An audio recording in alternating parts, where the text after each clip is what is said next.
trans women are women, but better because we are empathetic to a hostile world. It is a basic truth that trans people are more empathetic and accepting to outside groups than our cis counterparts.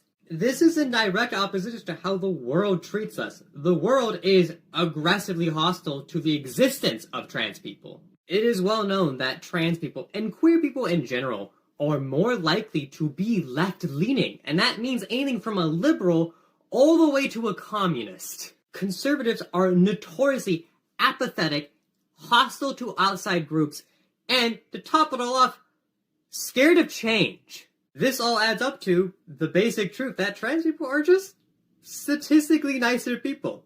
Countless studies, surveys, and articles have proven this. I will cite my sources if I need to, or you can just Google it. If you don't like this fact, I recommend becoming a better person. Who the f*** do you think you are, you crazy little shit? So everything that young fellow we just heard from in the first clip said was an opinion. But he was saying it like they were statements of fact. Like he could cite his sources proving that trans people and queer people in general are better or nicer people. I think all you have to do is watch these videos to see that they're the hostile, bitter, and angry ones, not us. Just saying. Anyway, welcome back. Thank you guys so much for joining me. So I have a fairly crazy Clown World update for you guys today, and as usual, we have no time to waste. So let's get into it. Now, if you place your attention on the screen for a moment. So this slightly balding individual is Andrea. Now, Andrea is a biological man that identifies as a trans woman and calls himself a lesbian. Now, Andrea wanted to show the world that he uses the ladies' restroom, so here you have it, the infamous ladies' room selfie.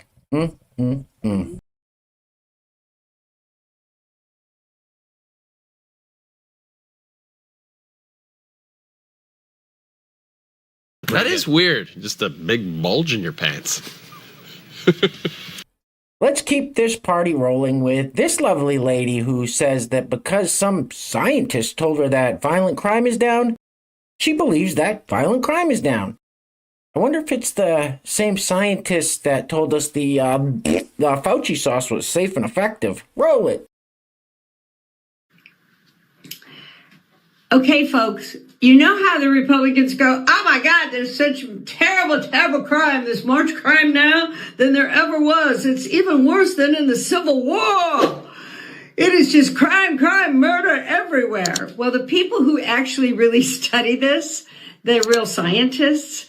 What they have found is that in 2023, violent crime has practically gone, if you look at the graph, it's like, woo, they can't hardly even measure it. My God, are you still talking? It is 150,000 fewer incidences of violent crime than when Trump was in office. And in fact, they said, the scientists who studied this said that 2023 is going to be the year when there was the greatest drop in 1 year of murders in the history of the United States. Why is she still talking? Because you know what? The country is more going along just like Joe does. Joe's like, it's all okay. We're going to be fine. Vote for me and everything's going to be groovy. Just when I think you've said the stupidest thing ever, you keep talking. So this next clip kind of goes hand in hand with what we just heard from that Joe Biden voter who's just going to pretend that violent crime isn't happening because some scientist told her so, and Joe said everything's going to be fine, so she's just going to ignore it until it lands at her front door. Oh well.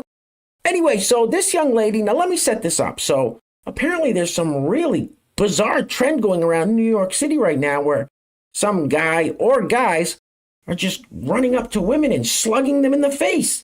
I saw a TikTok stitch yesterday where there was like 7 or 8 women that all said they were just walking down the street in New York City and some man approached them and slugged them in the face and ran off. And there's some security footage of it too. Now, we all know exactly who the perpetrators are. Let's not pretend we don't. However, this young lady who is obviously a liberal Joe Biden voter thinks she has it all figured out. Roll it. The women getting punched in New York, has anyone considered that this is a right-wing incel, like social media dare or challenge? Because we're not on those platforms, and my FYP is covered with women being punched in the face in New York. It's coming from somewhere. What did you say? What the did you just say? The women getting punched in New York, has anyone considered that this is a right-wing incel, like social media dare or challenge? Oh, don't give me that liberal bullshit. Real quick, let's talk about the sad reality of what's going to happen when you have scientists and experts and politicians and mainstream media pundits saying crime is down, the streets are safe. That's just a Republican talking point. They need a boogeyman to try to get you to vote for them. Well, people like those two lovely ladies we just heard from aren't going to stay strapped up. They're not going to have any situational awareness, so they will become victims. Unlike us, we stay ready. I keep a Glock in the fanny pack. And yes, I do wear a fanny pack. Anyway, next up. So this young lady says it is okay for us to refer to her using its pronouns. To that I say, ma'am, your terms are acceptable. Roll it. Hello. So I still use neopronouns, and that's not changing. But I have made a decision, which is that if for some reason you can't use neopronouns to refer to me, and you need a word that you already know how it fits into the English language, you may refer to me as its. They, them makes me super dysphoric. Its is cool. Non-noun neopronouns are still my preferred, especially the ones that keep the E sound, like E or Z or V. But if you need a pronoun like while you're learning those, or if for some reason neopronouns are inaccessible to you, then its. Of course, if you're not using my pronouns just because you don't want to or you think they're invalid, you can right off. Thanks. Are you fucking retarded? The hell's the matter with you? All right, next up we have this young lady whose name is Bambi Thug. Bambi Thug. And she will be representing Ireland in this year's Eurovision, which I think is some kind of singing competition. Roll it. Hi, my name is Bambi Thug, and I am this year's representative for Ireland in the Eurovision. 3 things you should know about me are, I'm a non-binary person, so my pronouns are they, them. I practice witchcraft, and I am half Swedish. My family are from Bromma in Stockholm. That's fucking weird, huh? Holy shit. What the hell was that all about? Hey, real quick, before we go any further, I want to give a huge shout out to the sponsors of today's video. And while I'm doing that, I'm going to let this loop on the screen now. It would appear that we have a female version of Napoleon Dynamite, complete with the Vote for Pedro jersey and everything. Anyway, today's video is being brought to us by our first sponsor is Abby Schromek. Abby, thank you so much for sponsoring today's video. I really appreciate your kind words, generosity, and support. So, once again, first sponsor is Abby Schromek. Second sponsor of today's video is the Etsy store Red Clover Fields. Now, many of you know that is my wife's Etsy store, and she's got some fantastic stuff on her website. Stuff I use every day.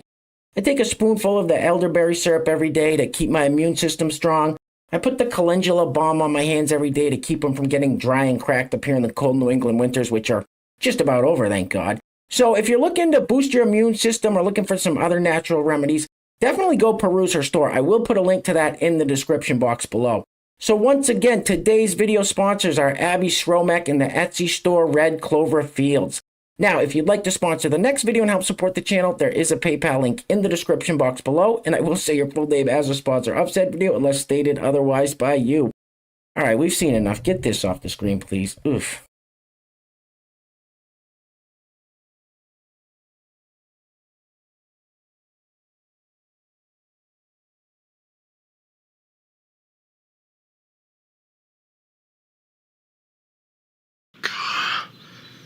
Gross. Freaking idiot. All right, next up we have this real picture of a real teacher inside of a real classroom. Actually, you know what? Over here we call a spade, so that's not a teacher, that's an activist. And that's not actually a classroom, that's an indoctrination center, so there's that.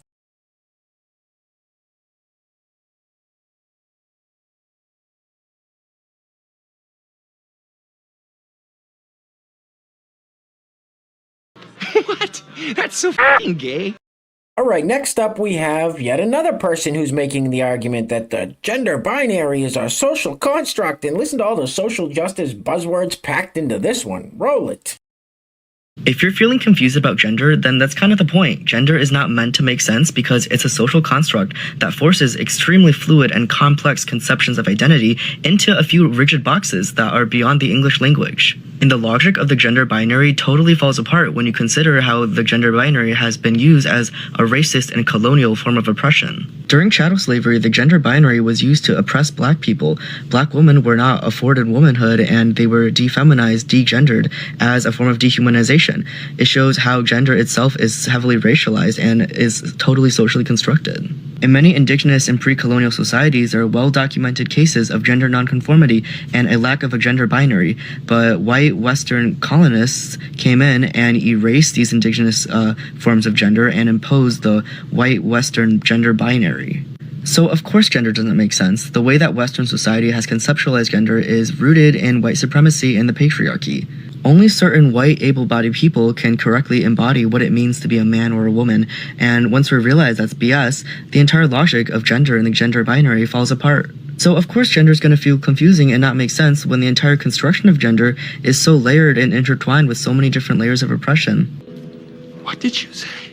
Only certain white, able-bodied people can correctly embody what it means to be a man or a woman, and once we realize that's BS, the entire logic of gender and the gender binary falls apart. What you just said is one of the most insanely idiotic things I have ever heard. All right, guys, we're going to be wrapping it up with this clip of the cackling hens on The View talking about a viral video that's making its rounds on the interwebs right now where a bunch of women are asked if they need men. And listen to what the fake Republican Anna Navarro says. All these women have husbands. I can't imagine being married to any of them. Talk about a life of misery.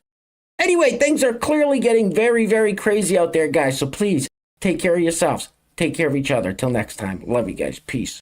Roll it. So there's this clip going viral online of a dozen women being asked the following question. Do we need men? Most answered very quickly, no. And only one said she thought women needed a man in their lives, only one.